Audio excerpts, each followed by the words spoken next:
পরশু শুক্রবার হাজারো ছাত্র জনতা নিয়ে গোপালগঞ্জকে স্বাধীন করার উদ্দেশ্যে লং মার্চ টু গোপালগঞ্জ ঘোষণা করছি।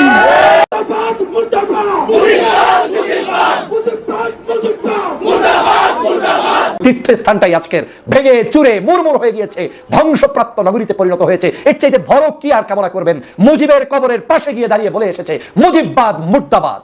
গোপালগঞ্জের আমাদের জুলাই সহযোদ্ধারা তারা ওখানে একা নয়, আমরাও বাংলাদেশের বিভিন্ন প্রান্ত থেকে আপনাদের সাথে আছি।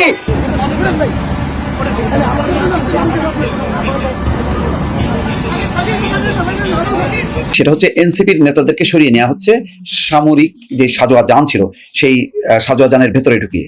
এটাও একটা ব্যতিক্রমী ঘটনা।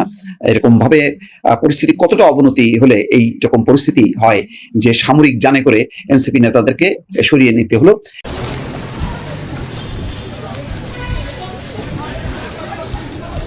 অবশেষে গোপালগঞ্জ সহ সারা বাংলাদেশে আসল ঘটনা শুরু হয়ে গেছে। আমরা যেটা চেয়েছি যে এই সূত্র ধরে সারা বাংলাদেশ অবরোধ করতে হবে, ধীরে ধীরে বঙ্গভবন দখল করতে হবে, চুক্তিকে জয় বাংলা করতে হবে, নতুন সংবিধান জুলাই সনদ সবকিছু নিশ্চিত করতে হবে। আমরা সাধারণ লোক যখন বুঝতে পারি যে গোপালগঞ্জে গেলে বিরাট ক্যাচাল হবে, ওরা কি বোঝে না? ওদের কাছে গোয়েন্দা রিপোর্ট আছে। তো আজকে দেখেন না, পুলিশ মিলিটারি সবাই তো ওদেরকে সহযোগিতা করছে। তার মানে কি ওরা জুলাই গণ অভ্যুত্থানের সৈনিক। ইয়েস, ওই যে দেখেন এক সোলজার আরেক সোলজারকে রক্ষা করতেছে। গোপালগঞ্জের ঘটনায় বাংলাদেশ সেনাবাহিনী প্রশংসায় ভাসছে। দর্শক সবাই বলছেন যে সেনাবাহিনী কি কাজে লাগছে, সেনাবাহিনীকে মানুষ স্যালুট দিচ্ছে। তো বাংলাদেশের রাজনীতিতে যেখানে ওয়াকারকে নিয়ে নানান সমালোচনা, সেখানে সেনাবাহিনীর উপর জনগণের আস্থা এবং এই প্রশংসা এটা রাজনীতিতে তাৎপর্যপূর্ণ। যখন একটি শান্তিপূর্ণ প্রোগ্রামে কেউ সন্ত্রাসী কায়দায় আক্রমণ করবে, তাদেরকে বাধা দিবে কে? আইন শৃঙ্খলা বাহিনী, তাই তো? গোপালগঞ্জে বিএনপি, জামাত বা এনসিপির কেউ ছাত্রলীগের উপর আক্রমণ করেছে এমন একটি দৃশ্য কেউ দেখেছেন? কিন্তু জয় মাউন্টে লিখেছেন বুটের তলায় বাংলাদেশ। এখন পর্যন্ত আমরা যে তথ্য পেয়েছি 4 থেকে 5 জন নিহত হয়েছে। হাসপাতালের কয়েকটি কর্তৃপক্ষের সাথে কথা বলে এই তথ্য জানা গেছে এবং বাংলাদেশের গণমাধ্যম সেই বিষয়গুলো স্বীকার করেছে। আসসালামু আলাইকুম প্রিয় দর্শক, বর্তমান সময়ের রাজনৈতিক প্রেক্ষাপট বা পরিস্থিতির উপর বিশ্লেষণ করে আপনাদের সামনে কিছু গুরুত্বপূর্ণ ভিডিও ফুটেজ নিয়ে হাজির হয়েছি। এমনকি দর্শক, আমি আশা করছি যারা ভিডিওটি অন করেছেন তারা সম্পূর্ণ ভিডিওটি মনোযোগ সহকারে দেখবেন, তাহলেই বুঝতে পারবেন ভিডিওর মূল রহস্য বা আসল ঘটনাগুলো। তো প্রিয় দর্শক, আমি আর বেশি কথা বাড়াতে চাই না, চলুন দেখে আসি আজকের সেই কাঙ্ক্ষিত ভিডিওগুলো। তবে তার আগে বলি, যারা এখনও চ্যানেলটি সাবস্ক্রাইব করেননি তারা চ্যানেলটি সাবস্ক্রাইব করে পাশে থাকা বেল আইকনটি বাজিয়ে দেবেন। আর যারা ইতিমধ্যে সাবস্ক্রাইব করে রেখেছেন তাদেরকে অসংখ্য ধন্যবাদ। তো চলুন দর্শক, একটা লাইক দিয়ে আমরা ধারাবাহিকভাবে সকল ভিডিওর বিস্তারিত আলোচনা দেখে আসি। তীর্থস্থানটাই আজকের ভেঙে চুরে মুরমুর হয়ে গিয়েছে, ধ্বংসপ্রাপ্ত নগরীতে পরিণত হয়েছে। এর চাইতে বড় কি আর কামনা করবেন? মুজিবের কবরের পাশে গিয়ে দাঁড়িয়ে বলে এসেছে মুজিববাদ মুর্দাবাদ। আর কিছুই এর চেয়ে বড় থাকতে পারে না। এর চেয়ে বড় অর্জন আর কি হতে পারে? মুজিবের কানের কাছে গিয়ে শুনিয়ে এসেছে মুজিববাদ মুর্দাবাদ। ওরাই সময়ের সাহসী সন্তান। ওরা আমার মতের না হলেও, ভিন্ন আদর্শের হলেও আমি ওদের এই কর্মকাণ্ডগুলোকে সেলুট জানাই, ধন্যবাদ জানাই। সাহসী ভাইয়েরা বোনেরা, এগিয়ে যাও। বাংলাদেশের কেউ না থাকলেও আমরা তোমাদের সাথে থাকবো। যতদিন মাতৃভূমির জন্য লড়াই করবে, ধর্মীয় মূল্যবোধ প্রতিষ্ঠায় অকণ্ঠভাবে এগিয়ে যাবে, ততদিন তোমাদের সাথে আমরা থাকবো। ভয়ের কিছু নেই। যারা গোপালগঞ্জ জয় করতে পারে তারা বাংলাদেশের মানুষের মন জয় করতে আমার পক্ষ থেকে বাধা থাকার কোনো সুযোগ নেই। সৎ পথে চললে, সৎ মতে থাকলে, ধর্মীয় মূল্যবোধ, সামাজিক মূল্যবোধ, বাংলাদেশের মানুষের রাজনৈতিক মূল্যবোধের পাশে থাকলে কেউ তোমাদেরকে বারণ করে রাখতে পারবে না। নাহিদ ইসলাম, হাসনাত, সার্জিস, তোমাদের প্রতি শুভকামনা। বাংলাদেশের আগামী দিনের সূর্য সন্তানদের জন্য শুভকামনা। একমাত্র নিকৃষ্ট তারাই যারা তাদের এই গোপালগঞ্জ বিজয়কে মেনে নিতে পারেন না, তারা রাজনীতিতে উচ্ছিষ্ট থাকবেন। ধূপধাপ মুজিববাদ গোপালগঞ্জ বিজয় ঘোষণা করলো জুলাই বিপ্লবের যোদ্ধারা। বাংলাদেশের অন্যতম একটি জায়গা যেখানে গোপালগঞ্জে জন্মগ্রহণ করেছিলেন শেখ হাসিনা, যিনি বাংলাদেশের ফেসিবাদ চালু করেছিলেন, বাংলাদেশের রাজনীতিকে কলুষিত করেছিলেন, সেই জায়গায় এখন ধূপধাপ চলছে। মুজিববাদী দালালদের বিরুদ্ধে এখন ধূপধাপ চলছে, শব্দ চলছে। একটাও পিঠ ছাড়া, প্যাট ছাড়া বাহিরে আর পড়ছে না। সবগুলো লাল করে দেওয়া হচ্ছে। বিজয় হয়েছে জুলাই বিপ্লবীদের, বিজয় হয়েছে সার্জিস, হাসনাত এবং আজকের এই নাহিদদের, বিজয় হয়েছে সাধারণ শিক্ষার্থীদের, বিজয় হয়েছে যারা জুলাইতে আন্দোলনের সংগ্রামে নেতৃত্ব দিয়ে দেশকে আজকের হাসিনা মুক্ত করেছিলেন তাদের। দল হোক ভিন্ন, মত হোক ভিন্ন, আজকের এই জুলাইয়ের 1 বছর পরে যেদিন আবু সাইদ শহীদ হয়েছিলেন, সেই আবু সাইদের শহীদ দিবসে আজকের গোপালগঞ্জের মাটিতে গিয়ে মিছিল করা মুজিববাদ মুর্দাবাদ, বাংলাদেশ জিন্দাবাদ, ইনকিলাব জিন্দাবাদ, এই মিছিল তারাই করতে পারে যারা বাংলাদেশকে সত্যি স্বাধীনতার উপহার দিয়েছে। আজকে তারা সেখানে উপস্থিত হয়ে আজকের আওয়ামী লীগের হৃৎপিণ্ডে আঘাত করে দিয়ে এসেছে। সেই গোপালগঞ্জের নাম বদলে দিব, এই শব্দ উচ্চারণ করেছিলেন এক সময় দেশ নেত্রী বেগম খালেদা জিয়া। আজ সেই গোপালগঞ্জের নামই বদলে যাচ্ছে, গোপালগঞ্জের চরিত্র বদলে যাচ্ছে। শত বাধা উপেক্ষা করে সব কিছু মুড়ে দিয়ে, ছেড়ে দিয়ে, ঝেড়ে দিয়ে তারপরে এই সাহসী যোদ্ধারা আজ সেখানে বিজয় অর্জন করেছে। গোপালগঞ্জে যদি একটি মাইক লাগিয়ে একজন কর্মীও মুজিববাদ মুর্দাবাদ এই স্লোগান দিতে পারে, তার চেয়ে সাহসী সন্তান পৃথিবীর বুকে আর কেউ হতে পারে না। কারণ বাংলাদেশ যখন শেখ হাসিনা পালিয়ে গিয়েছে, শেখ হাসিনার উচ্ছিষ্ট দালালরা একমাত্র গোপালগঞ্জে তাদের তীর্থস্থান মনে করে বনে জঙ্গলে অবস্থান করে ওই জায়গাটিতে তারা বসে আছেন, মাটি আঁকড়ে ধরেছেন। সেই জায়গায় গিয়ে শত শত হাজার হাজার মানুষদেরকে নিয়ে সেই জুলাই যোদ্ধারা আজকের মিছিল করেছে, সমাবেশ করেছে, সাহসিকতার পরিচয় দিয়েছে, সকল হামলা উপেক্ষা করে সমাবেশ স্থলে উপস্থিত হতে পেরেছে। এটাই হচ্ছে তাদের বিজয়। আজ আরেকটি বাংলাদেশের বিজয় হলো।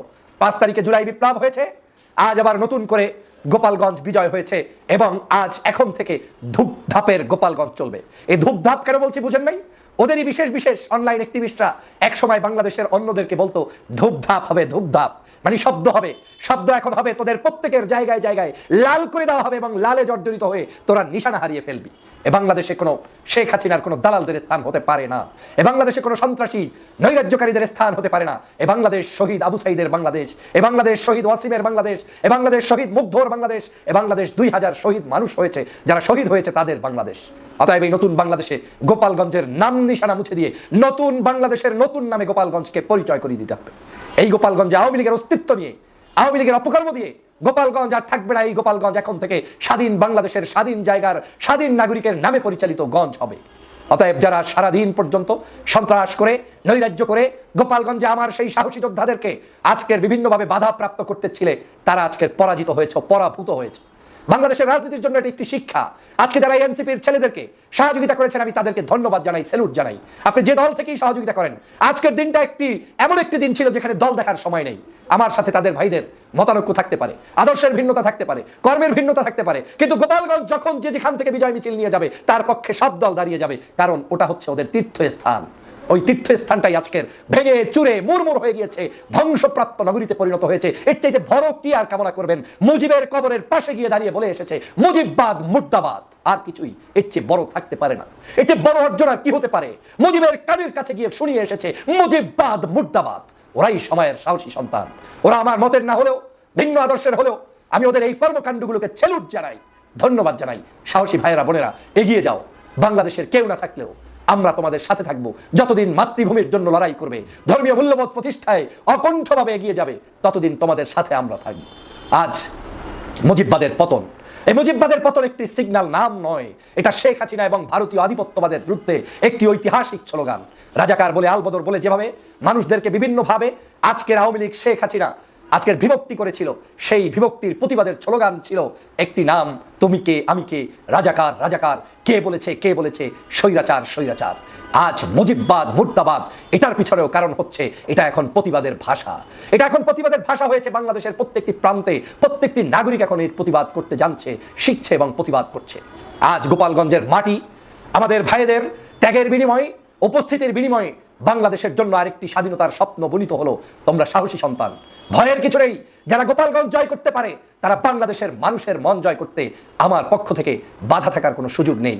সৎ পথে চললে, সৎ মতে থাকলে, ধর্মীয় মূল্যবোধ, সামাজিক মূল্যবোধ, বাংলাদেশের মানুষের রাজনৈতিক মূল্যবোধের পাশে থাকলে কেউ তোমাদেরকে বারণ করে রাখতে পারবে না। নাহিদ ইসলাম, হাসনাত, সার্জিস। যে আপাতত মানে সংঘর্ষ থেমেছে, কিন্তু সংঘর্ষের যে উপাদানগুলো ছড়িয়ে ছিটিয়ে আছে এক পুরো শহরময়, একেবারে যেই রণক্ষেত্র, যুদ্ধ হবার পর যেই রকম পরিস্থিতি দেখা যায় রাস্তাঘাট, সেরকমই একটি দৃশ্য দেখা যাচ্ছে। কিছুক্ষণ আগে টেলিভিশনে একটা দৃশ্য দেখছিলাম, যে সেটা হচ্ছে এনসিপির নেতাদেরকে সরিয়ে নেওয়া হচ্ছে সামরিক যে সাজোয়া যান ছিল সেই সাজোয়া যানের ভেতরে ঢুকিয়ে। এটাও একটা ব্যতিক্রমী ঘটনা। এরকমভাবে পরিস্থিতি কতটা অবনতি হলে এই রকম পরিস্থিতি হয় যে সামরিক যানে করে এনসিপি নেতাদেরকে সরিয়ে নিতে হলো এবং তারপর আস্তে আস্তে নিয়ন্ত্রণ প্রতিষ্ঠা হয়। যারা বিক্ষুব্ধ ছিল, যারা হামলাকারী, তারাও সরে যায়। এই ঘটনার কিন্তু নানা রকম মূল্যায়ন হবে। কেন এনসিপি এরকম ঝুঁকি নিয়ে এখানে আসলো? অবশ্যই তাদের একটা গণতান্ত্রিক অধিকার আছে, সেই ব্যাপারে অন্তর্বর্তী সরকার বিবৃতি দিয়েছে, সকল রাজনৈতিক দল তীব্র নিন্দা করেছে। কিন্তু গোপালগঞ্জের এই পরিস্থিতি কিন্তু যদি পেছনে ফেরেন তাহলে কিন্তু তেমনটাই ছিল। এর আগে স্বেচ্ছাসেবক দল সম্ভবত তারা একটা কর্মসূচি করতে যে পথসভা করে যখন কি ফিরছিল তখন কিন্তু তাদের উপর হামলা করা হয় এবং তখনও কিন্তু পুলিশের উপর হামলা হয় এবং স্বেচ্ছাসেবক দলের একজন কর্মী বা নেতা মারা যায়, একজন বা দুজন।